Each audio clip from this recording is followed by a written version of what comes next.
ఈరోజు ఏంటంటే నేను చదువు ఎంఎస్సి భారత ఎలక్ట్రానిక్ లిమిటెడ్ లో పూణేలో వృత్తిరీత్యా ప్రభుత్వ రక్షణ రంగస్థలంలో ఇతను సంస్థలో మేనేజర్గా వృత్తి చేస్తున్నాడు.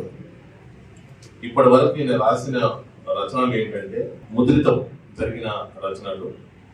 ఒకటి ప్రేరణ 2008లో, నవవధు ప్రేమ కథ మొదటి భాగము 2022లో, కేయాది వారియర్ 2022లో, నాలుగవది కుయిలి ఓ ధీరవనిత, అది ప్రస్తుతం మన వేదిక మీద ఈరోజు ఆవిష్కరిస్తున్నటువంటి పుస్తకం నవల.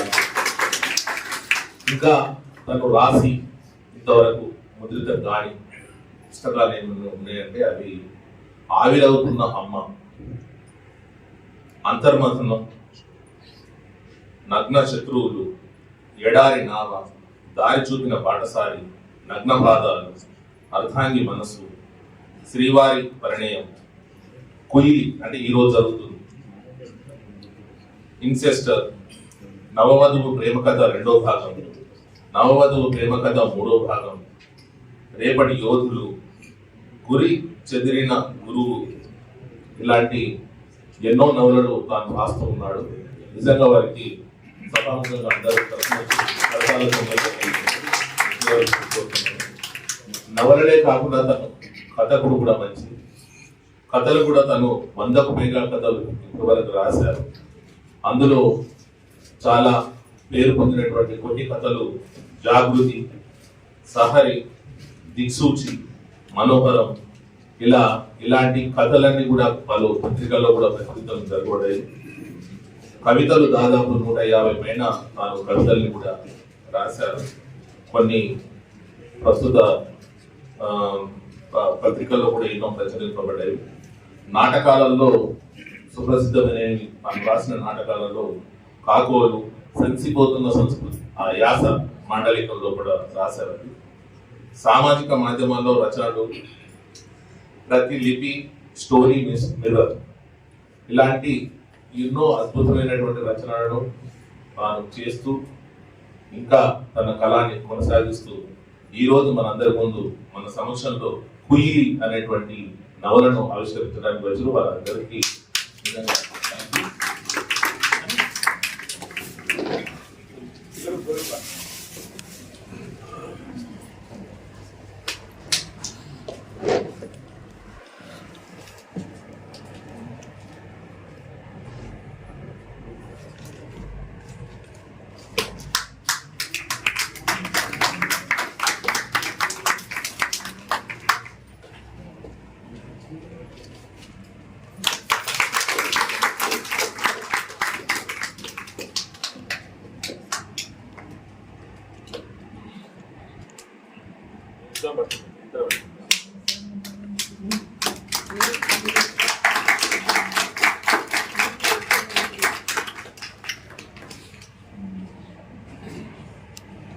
అనుభవం అంతా కూడా నా వయసు ఉండకపోవచ్చు, కాబట్టి నేను ఏదైనా తప్పుగా మాట్లాడుంటే క్షమించండి. నేను పూణే వచ్చి దాదాపు 14 సంవత్సరాలు అయింది. రచన ప్రస్థానం ఎప్పుడంటే నేను 17 సంవత్సరాల వయసులో ఉన్నప్పుడు మొదలైంది. అయితే దాని తర్వాత 2015 తర్వాత నేను రాయడం మానేశాను. ఎందుకంటే ఉద్యోగం వచ్చింది, అన్ని అవసరాలు తీరుతున్నాయి, సమాజంలో జరుగుతున్న సంఘటనల పట్ల స్పందించే గుణం కూడా పోయింది, నాలో ఉన్న ఆలోచనలు కూడా సంఘర్షణ గురవ్వట్లేదు, కాబట్టి రాయడం మానేశాను. అది ఎందుకో నాకు చాలా బాధ అనిపించింది. రాయాలన్న ఆలోచన ఉంది కానీ రాయట్లేదు. తర్వాత కరోనా పుణ్యమా అని చెప్పేసి అప్పుడు పూణేలోనే 2-3 నెలలు లాక్డౌన్లో ఉండాల్సి వచ్చింది. దాని తర్వాత మళ్ళీ రాయడం మొదలుపెట్టాను. అయితే కొన్ని నవలలు అయితే నేను 15 సంవత్సరాల క్రితం మొదలుపెట్టి మధ్యలో ఆపేసినవి ఉన్నాయి, అలాగే ఉండిపోయాయి. వాటిని చూసిన ప్రతిసారి చాలా బాధ అనిపించేది. ఎందుకు మనలో ఒక తెలివి ఉన్నప్పటికీ కూడా మనం ఎందుకు స్పందించట్లేదని. ఇది రచయితగా నేను సమాజానికి చేసిన పెద్ద ద్రోహం అని నేను నమ్ముతున్నాను. ఇంతకు మించిన ద్రోహం ఒక సమాజంలో బ్రతికే మనిషి చేయకపోవచ్చు. అయితే ఈ తెలుగు సంఘం పుణ్యమా అని చెప్పేసి నేను యాక్చువల్గా మీ అందరికీ కృతజ్ఞతలు చెప్తున్నాను సార్. నేను తెలుగు కూడా మర్చిపోయాను యాక్చువల్గా. ఆఫీస్లో తెలుగు అవసరం లేదు, ఇంగ్లీష్ లేకపోతే హిందీ, చాలా మంది మరాఠీ మాట్లాడతారు కాబట్టి భాషతో అవసరం లేదు ఇక్కడ కమ్యూనికేట్ చేయడానికి. నేను తెలుగులో చాలా పదాలు మర్చిపోయాను, అసలు తెలుగు మాట్లాడమే మర్చిపోయాను దాదాపు. మళ్ళీ రాయగలను కానీ మాట్లాడలేను. తర్వాత ఏమేంటంటే రవీనా మేడం ఒకసారి లాస్ట్ టైం కేఆది వారియర్ అని చెప్పేసి తెలుగు సంఘంలో ఎవరో ఇచ్చేస్తే లింక్ పంపించాను, వాళ్ళు ఆహ్వానించారు కానీ నేను వెళ్ళలేకపోయాను సార్. కానీ ఎందుకో ఈసారి ఖచ్చితంగా రావాలని అనుకున్నాను. Ravinder sir, Murali sir number ఇచ్చారు, వెంటనే సార్ని కాంటాక్ట్ అయ్యాను. సారు సానుకూలంగా స్పందించడంతో నేను ధైర్యంగా రాగలిగాను. నన్ను ఇక్కడ వరకు వచ్చేటట్టు చేసినటువంటి మీ అందరికీ కృతజ్ఞతలు. అయితే పుస్తకం దేనికోసం అంటే కొంతమందికి నచ్చకపోవచ్చు. శ్రీవారి చేతిలో ఆడవాళ్ళు, శ్రీమంతుల చేతిలో అమాయకులు ఎప్పటికీ ఏదో ఒక అణచివేత గురవుతూనే ఉంటారు. కుహిలి అనేటటువంటి ఒక ఎవరైతే ఉన్నారో అంటే ఈస్ట్ ఇండియా కంపెనీకి వ్యతిరేకంగా పోరాడి ఆత్మాహుతి చేసుకొని చనిపోయినటువంటి మొట్టమొదటి ఒక కమాండర్, ఆర్మీ కమాండర్.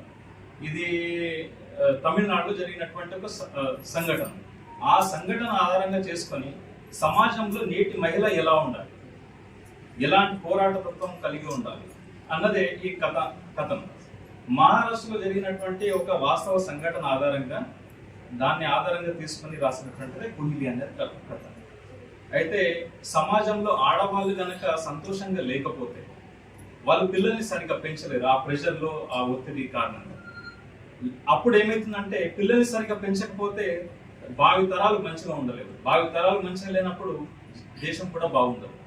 కాబట్టి దేశం బాగుపడాలన్నా, దేశం భద్రంగా ఉండాలన్నా భాష అన్నదే ముఖ్యం.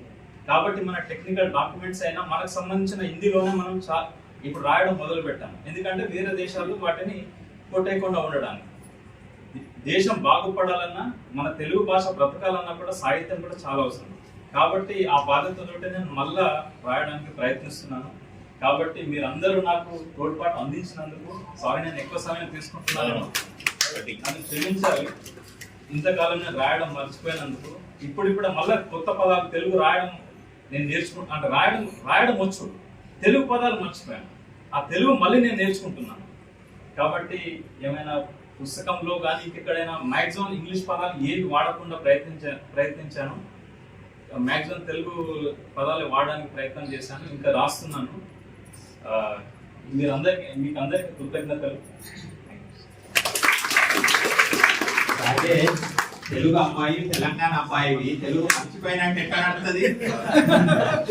నువ్వు నడమంత్ర నచ్చినావు, పుట్టి పెరిగింది ఇక్కడ ముంబైలో. కానీ నేను ఎవరితో ఫోన్ లో మాట్లాడితే ఇంత తెలుగు చక్కగా మాట్లాడుతుంటే అభిమానం, ప్రేమ, మన భాష మీద మనకు ప్రేమ ఉండాలి. మళ్ళీ ఏ వేదిక పైన కూడా నేను మర్చిపోయిన అనందు నేర్చుకో.